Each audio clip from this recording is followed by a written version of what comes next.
मनीष तिवारी जी। अध्यक्ष महोदय, आपका बहुत बहुत धन्यवाद कि इस अति महत्वपूर्ण चर्चा को आरंभ करने का आपने मुझे ये अवसर प्रदान किया है। भारतीय राष्ट्रीय कांग्रेस के नेतृत्व में जब स्वाधीनता का संग्राम लड़ा गया तो उसके दो बुनियादी लक्ष्य थे।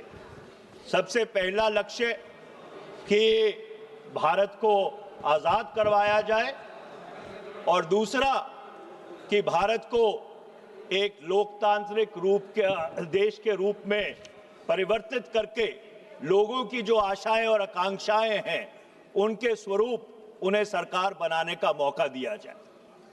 और जब आज़ादी की उस लौ को जो संविधान के निर्माता थे उन्होंने राष्ट्र निर्माण में उस ऊर्जा को समर्पित किया, उस ऊर्जा को मोड़ा, जो संविधान की परिवेचना में उन्होंने दो अहम बातें कही।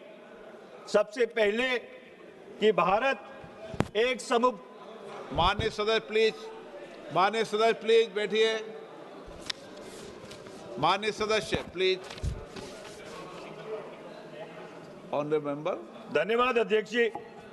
तो मैं कह रहा था कि सबसे पहले जो संविधान निर्माता थे, आपके सदस्यों को बैठे सुने आपको। कोई बात नहीं, सभी सुनेंगे। अध्यक्ष जी, तो संविधान निर्माताओं ने भारत के संविधान की परिवेचना में यह सुनिश्चित किया कि भारत एक संप्रभुता और लोकतांत्रिक गणराज्य के तौर पे गठित किया जाएगा। और जब संविधान का 42वां संशोधन हुआ तो उस परिवेचना में दो और शब्द जोड़े गए, समाजवाद और पंथ निरपेक्षता। और उस स्वरूप में आज वर्ष 2025 में भारत का जो गणतंत्र है, गणराज्य है, ये उस स्वरूप में गठित है। अध्यक्ष जी, भारत के एक लोकतंत्र में, इस लोकतंत्र में दो सबसे बड़े भागीदार हैं। एक अवाम, 98 करोड़ वो लोग जो मतदान करते हैं, और भारत के राजनीतिक दल जो विशेष तौर के ऊपर उस चुनाव में हिस्सा लेते हैं। संविधान के निर्माताओं ने यह सुनिश्चित किया 1946 से लेकर 1939 तक कि धर्म, जात, मजहब, फिरका सबसे ऊपर उठकर हर भारतवासी को, हर भारत के नागरिक को जो 21 साल की उम्र से ज्यादा है उसे मतदान का हक दिया जाए। और ये उस समय हुआ जब बहुत सारे ऐसे मुल्क थे जहां पर मतदान का हक एक बहुत ही संकीर्ण तौर पे दिया जाता था। और आज मुझे ये कहने में कोई संकोच नहीं है कि पिछले 78 साल में अगर सबसे बड़ा कोई चुनाव सुधार हुआ वो भारत के पूर्व प्रधानमंत्री श्री राजीव गांधी जी ने किया, जब उन्होंने 1979 में 88-79 में, मैं भारतीय राष्ट्रीय छात्र संगठन का राष्ट्रीय अध्यक्ष था, NSUI का, हमारी मांग के ऊपर उन्होंने करोड़ों जो भारत के नौजवान हैं उनको मत का अधिकार दिया, जब मतदान की आयु सीमा 21 से घटाकर 18 वर्ष की गई। इससे बड़ा चुनाव सुधार पिछले 78 वर्ष में इस मुल्क में और कोई नहीं हुआ। अब जब संविधान की संरचना हो रही थी अध्यक्ष जी, तो ये जो सारा लोकतंत्र का ताना बाना है, इसको चलाने के लिए एक न्यूट्रल एम्पायर भी चाहिए था। और संविधान के निर्माताओं ने चुनाव आयोग का गठन किया। उस समय यह चर्चा चली कि क्या चुनाव आयोग एक स्थायी संस्था होनी चाहिए या अस्थायी संस्था होनी चाहिए।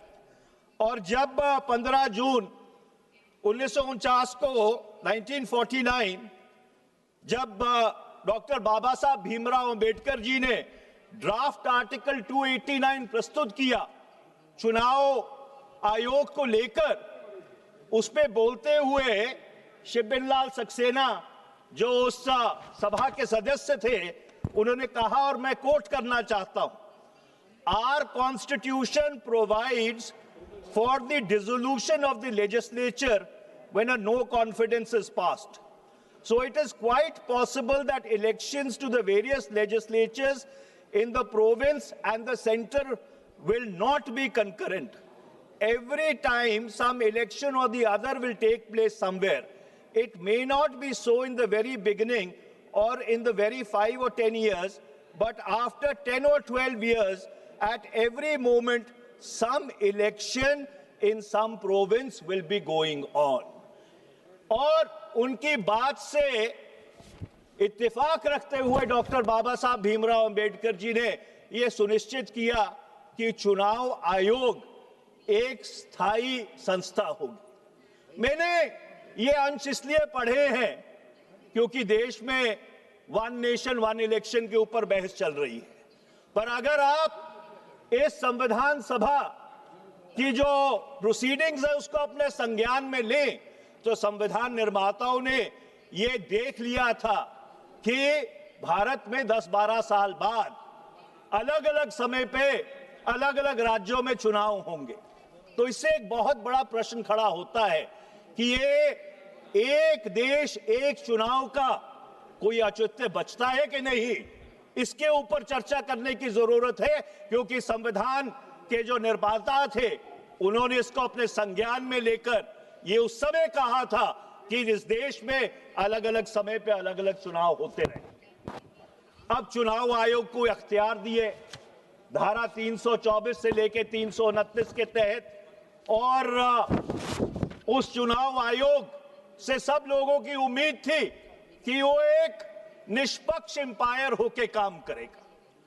पर मुझे बहुत खेद से ये बात कहनी पड़ रही है, और ये बहुत दुर्भाग्यपूर्ण बात है कि इस साइड पे बैठे बहुत सारे सदस्य और बहुत सारे इस देश में लोग ऐसे हैं जिनको चुनाव आयोग की निष्पक्षता पर आज सवालिया निशान खड़ा करने की जरूरत पड़ रही है। और अगर सबसे पहला कोई चुनाव सुधार इस देश में होना चाहिए अध्यक्ष जी, तो वो चुनाव सुधार होना चाहिए जो कानून 2023 में बना था, जो इलेक्शन कमीशन के जो सदस्य हैं उनके चयन को लेकर जो कानून बना था, जो उसकी धारा 7 है, उसकी सिलेक्शन कमेटी में माननीय प्रधानमंत्री, नेता विपक्ष लोकसभा और एक कैबिनेट मंत्री जिसको प्रधानमंत्री सुनिश्चित करते हैं, वो 3 लोगों की समिति है।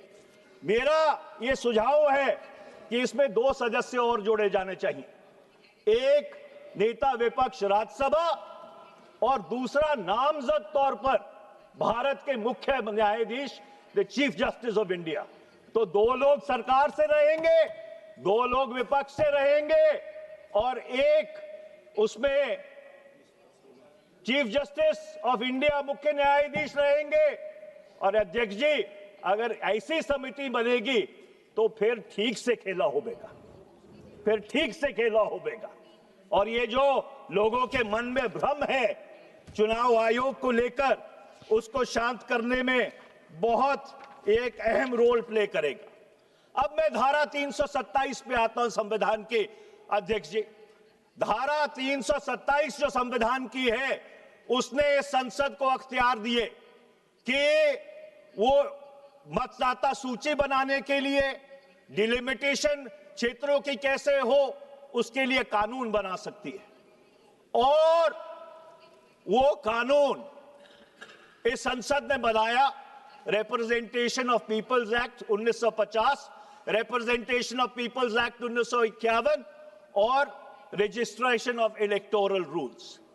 और आज मैं बहुत खेद के साथ कहना चाह रहा हूं कि देश भर में एसआईआर पे चर्चा है कई प्रदेशों में एसआईआर हो रहा है, पर मैं बहुत जिम्मेवारी से यह बात कह रहा हूं कि चुनाव आयोग के पास कानूनी तौर पर एसआईआर करवाने का कोई औचित्य नहीं है। और मैं आपको पढ़ के सुनाना चाहता हूं, जो रिप्रेजेंटेशन ऑफ पीपल्स एक्ट है 1950, उसमें चुनाव आयोग ये कहती है कि उनको जो अधिकार है वो सेक्शन 21 से मिलता है। मैं 21 पढ़ के सुनाना चाहता हूं। The electoral roll for each constituency. Mr. Speaker, sir, kindly mark the word each. Each constituency shall be prepared in the prescribed manner by reference to the qualifying date and shall come into force immediately upon its final publication in accordance with the rules made under this act. The said electoral roll shall, unless directed by the election commission, etc. ये दूसरे प्रावधान में है। अब तीसरे प्रावधान में representation of peoples act का जो कानून है, जो इस सदन ने बनाया है, वो कहता है notwithstanding anything contained in subsection 2, the election commission may at any time, for reasons to be recorded in writing, direct a special revision of the electoral roll for any constituency, not every constituency, for any constituency or part of a constituency in such manner as it may think fit. आगे कानून ये कहता है, जो इस सदन ने बनाया है, provided that subject to the other provisions of this act, the electoral roll for the constituency, एक particular constituency, as is in force at that point in time of issue of any such direction, shall continue to be in force until completion of the special revision so directed. अध्यक्ष, इसका क्या मतलब है? इसका मतलब ये है कि ना संविधान में ना कानून में स्पेशल इंटेंसिव रिवीजन का कोई प्रावधान है। ये सिर्फ एक अख्तियार चुनाव आयोग को दिया गया था कि अगर किसी क्षेत्र में कोई गड़बड़ी है इलेक्टोरल रोल के साथ, कोई मतदाता सूची ठीक नहीं है, तो उसको ठीक करने के लिए for reasons to be recorded in writing and reasons to be made public, तो ही आप एसआईआर कर सकते हैं। आप पूरे बिहार के लिए एसआईआर नहीं कर सकते, आप पूरे केरल के लिए एसआईआर नहीं कर सकते, आप पूरे पश्चिम बंगाल के लिए एसआईआर नहीं कर सकते।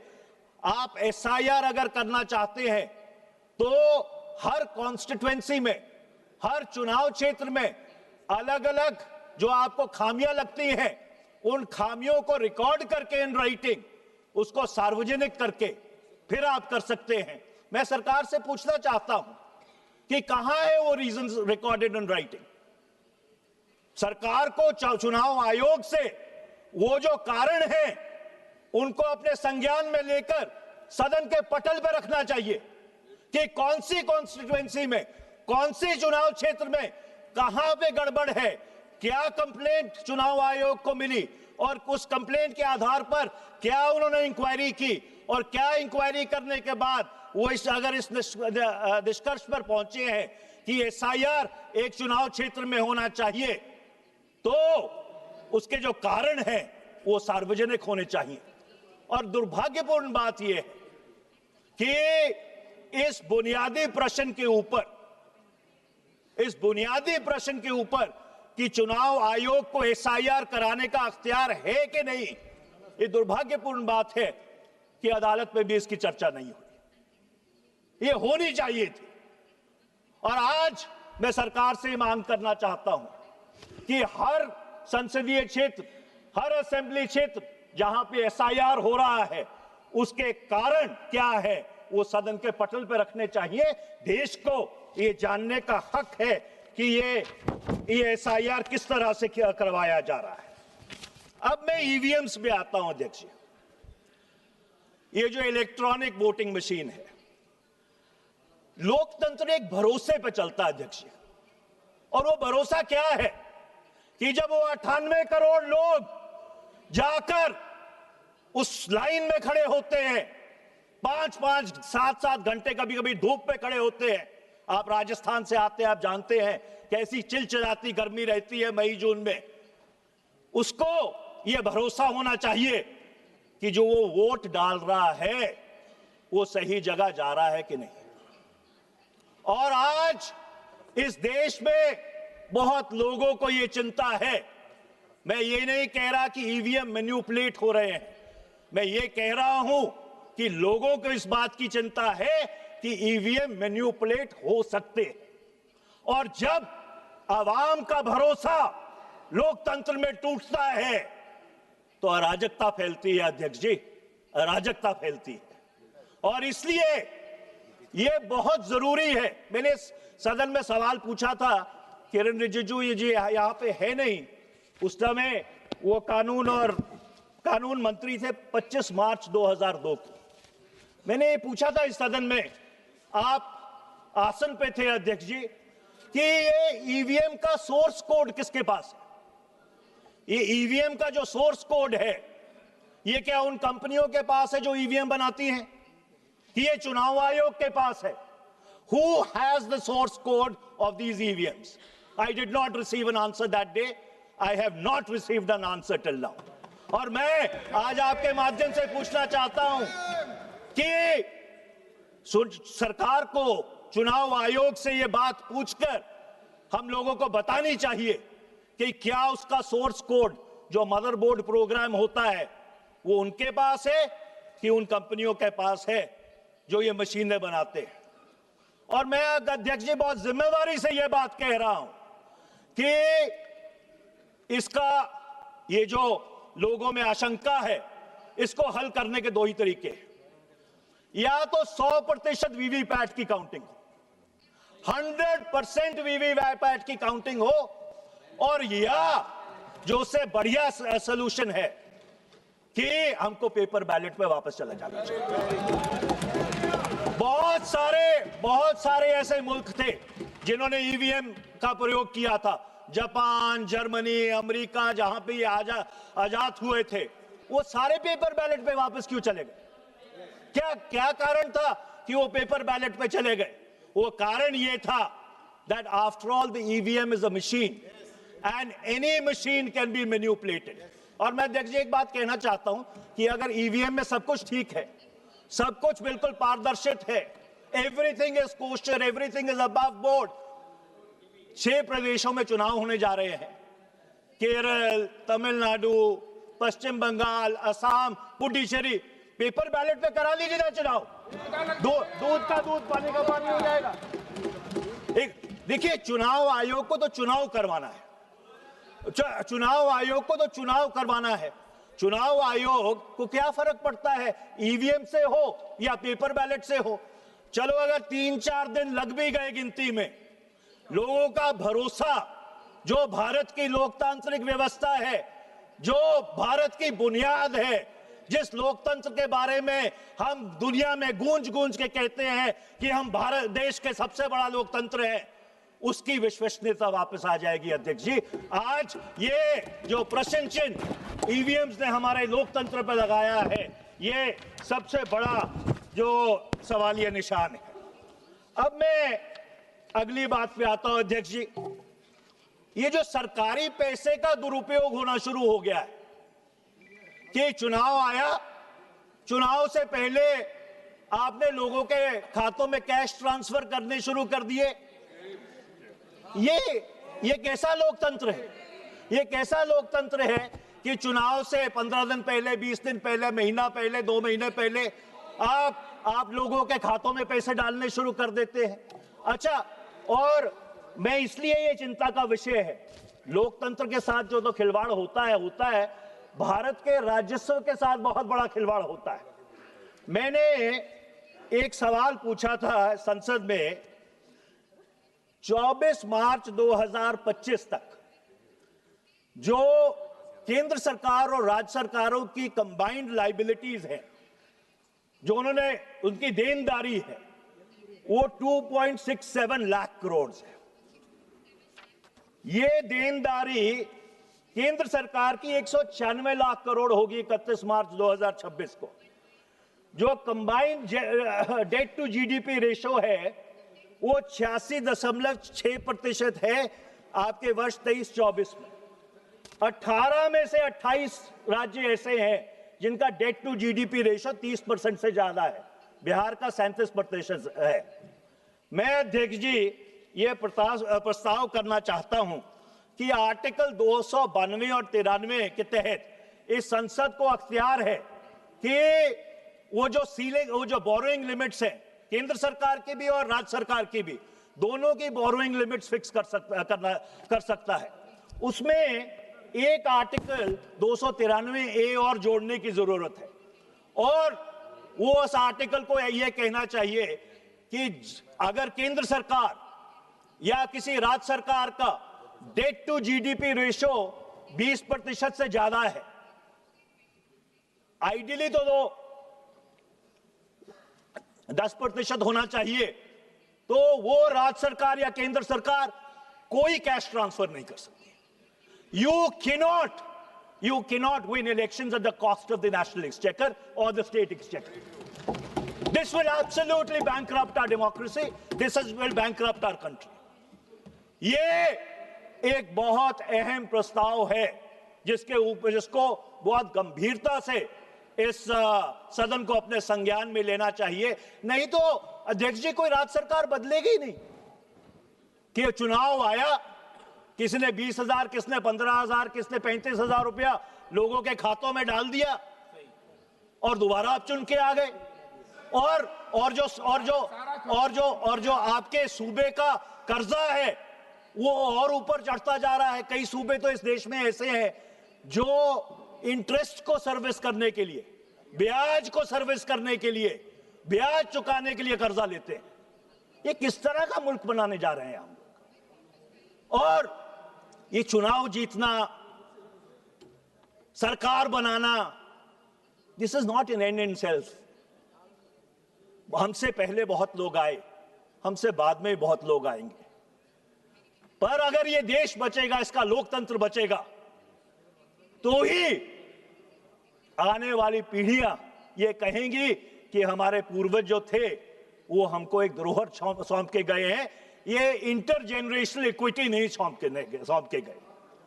मैं एसआईआर के बारे में एक और चीज कहना चाहता हूं अध्यक्ष जी। अगर आप एसआईआर कर रहे हैं, मेरा तो मानना यह है कि चुनाव आयोग के पास कोई लीगल बेसिस नहीं है, कानून उनको इजाजत ही नहीं देता एसआईआर करने की। पर अगर आप कर रहे हैं तो आप मशीन रीडेबल लिस्ट क्यों नहीं देते राजनीतिक दलों को? उसमें क्या आपत्ति है? अरे एक तरफ तो आप डिजिटल की बात करते हैं कि भाई हम ईवीएम से चुनाव करवाएंगे, दूसरी तरफ उसी डिजिटल पे आप मशीन रीडेबल लिस्ट भी देने के लिए तैयार नहीं है। ये कैसी विडंबना है? ये कैसा खेला हो रहा है? और आखिरी में अध्यक्ष जी, क्योंकि समय निकलता जा रहा है, आपने शुक्रवार को मुझे अपना प्राइवेट मेंबर्स बिल रखने का मौका दिया। मेरी ट्रेन छूट रही थी, आपने बहुत कृपालता की। मैं उस समय आपने मेरे से एक सवाल किया था कि क्या एंटी डिफेक्शन लॉ को अमेंड कर देना चाहिए, और मैंने आपको कहा था कि मैं ये प्राइवेट मेंबर्स बिल 2010 में लेके आया था, 2021 में रखा था और 2025 में दोबारा से लेके आया हूं। देखिए, जब एंटी डिफेक्शन लॉ आया था उसके पीछे नियत बिल्कुल ठीक थी कि आया राम गया राम की राजनीति को रोकना चाहिए। पर हुआ क्या है, जो रिटेल प्रोसेस था वो पहले होलसेल हुआ कि 1/3 डिफेक्शन, फिर 2/3 डिफेक्शन 2003 में जब स्वर्गीय अरुण जेटली जी उसमें संशोधन लेके आए, और 2014 के बाद तो बिल्कुल ही मेगा मार्ट एक्टिविटी बन गया है। और उसकी सीधी सीधी कैजुअलिटी क्या हुई है? ये जो संसद में लोकतंत्र है वो समाप्त होता जा रहा है। ये कॉन्स्टिट्यूएंसी, कॉन्शियंस और कॉमन सेंस ये बिल्कुल इन सदनों से बाहर जा रहा है। अध्यक्ष जी, कभी आपके पास इतना रिसर्च का ताना बाना है, कभी आप एक रिसर्च करके करवा के देखिए, 1950 से लेकर 1985 तक इसी सदन की डिबेट की क्वालिटी क्या थी और 1985 से लेकर 2025 तक उस चर्चा की क्वालिटी क्या रह गई है और दूध का दूध और पानी का पानी हो जाएगा। तो अध्यक्ष जी, मैं आखिर में यह कहना चाहता हूं कि मेरी 3 मांगे हैं, क्योंकि चुनाव सुधार के ऊपर यह चर्चा है।